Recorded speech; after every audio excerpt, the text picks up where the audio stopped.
If you come across a fender with a hole like this, most people would replace it with a new one right away. But I do not think that way. Today, join me as I repair it with a cost that is almost zero, while still making it strong enough to keep using. Don't skip the end, because I will hit the repaired spot hard to see if it breaks again. First, cut away all the plastic that is cracked and deformed. These spots may look small, but if they stay there, the repair layer can peel off very easily later.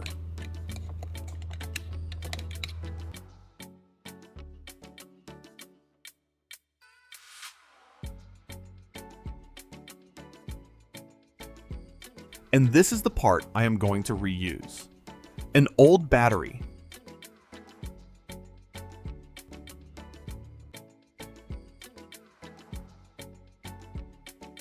Now, carefully separate the outer shell of the battery.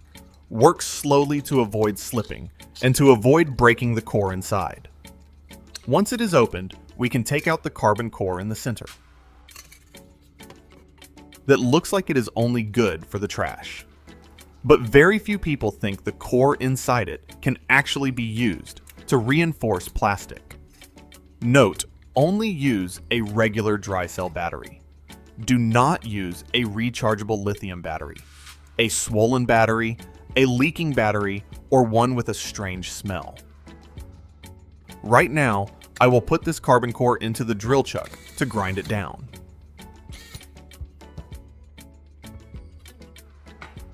Use 80 grit sandpaper to sand evenly around the core. Take your time, because the carbon powder can fly out very easily. It is best to wear a mask and work in a well-ventilated area to avoid breathing in the fine dust. After a few minutes, the carbon core starts to wear down and creates a very fine powder. The finer this powder is, the easier it can work into the cracks when mixed with other materials. Next, I will mix the baking soda with the carbon powder I just ground. Mix these two powders evenly so the blend becomes finer. When it meets super glue, the baking soda will make the mixture harden very quickly. The carbon powder helps make the repair thicker and easier to fill small gaps. Now, apply a layer of silver tape to the back side of the broken fender area. This tape will act as a temporary mold. That way, when the glue and powder mixture is added, the material will not run out the back. After that, I prepare a small piece of steel mesh. This is the important part that helps the repair handle force better.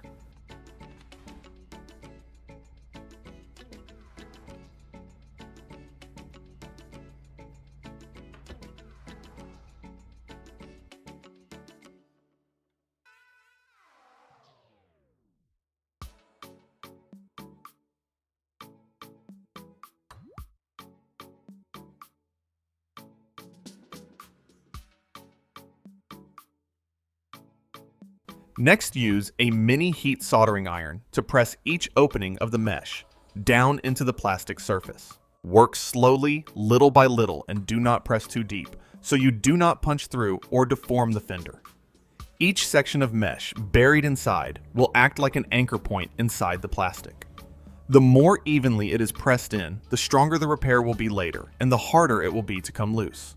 Many people only apply glue on the surface, but the steel mesh buried inside is the real secret that helps the repair resist breaking when it vibrates, bends, or takes a light impact.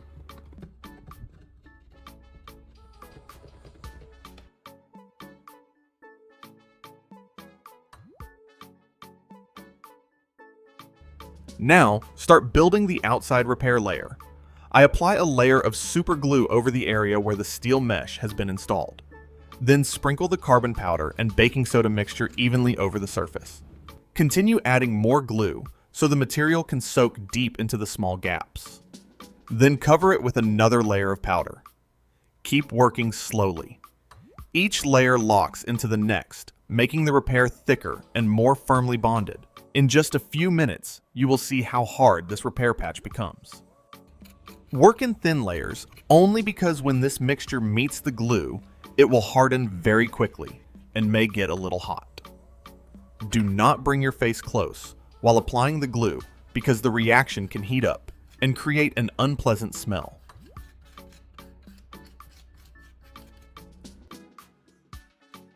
After the glue and mixture have fully hardened, I will peel off the silver tape from the back side. Look at this. The tape kept the material very neat and stopped it from running out. First, use 400 grit sandpaper to sand down the raised areas. Sand evenly moving slowly along the curve of the fender. There is no need to press too hard, because if you sand too deep, you can lose the original shape. At this step, the important thing is to sand it and check constantly. Wherever the surface is still high, lower it slowly. Wherever it is almost level with the old plastic, stop right there. While I am doing this, comment below and tell me which country you are from. I am really curious to know how far my content has traveled.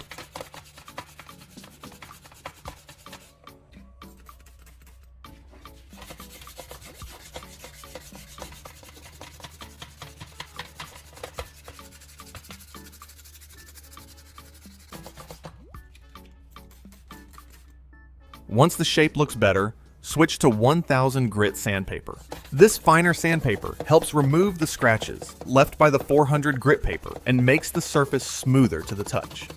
The more patient you are at this step, the better the paint will look later. If you want the finished piece to look almost new, do not rush. Just a few more minutes of sanding can decide whether people notice this spot was ever broken or not. Finally, use a cloth to wipe away all the plastic dust and leftover powder.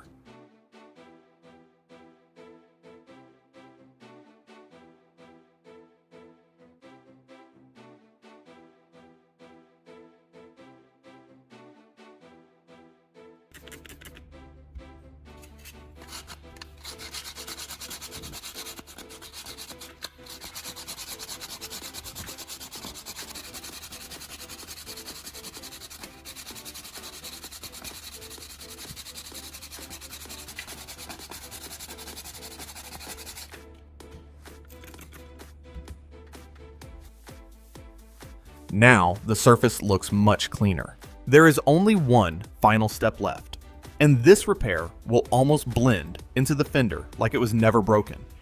At this point, I will spray a layer of black paint over the entire repaired area. Spray in thin coats only. Do not spray too much at once, or the paint may run. Move your hand evenly along the curve of the fender so the color covers smoothly and does not look patchy. This paint layer does more than just hide the repair. It also makes the surface look much more seamless. Once the paint dries completely, it will be very hard to tell this spot was ever broken. Here's the result after everything is finished. The paint is even, and it looks almost seamless with the old plastic. But looking good is not enough. Now, I will hit the repaired spot, hard to see if it is really strong. Watch closely. Even after hitting the exact repaired area repeatedly, the patch still holds very firmly. The steel mesh inside helped keep the whole plastic section much more stable. If we replaced it with a new one, it would definitely cost a decent amount of money. But with just a few simple materials, we were able to save this fender. If your bike ever had cracked plastic like this, would you replace it or try to repair it yourself? Let me know in the comments.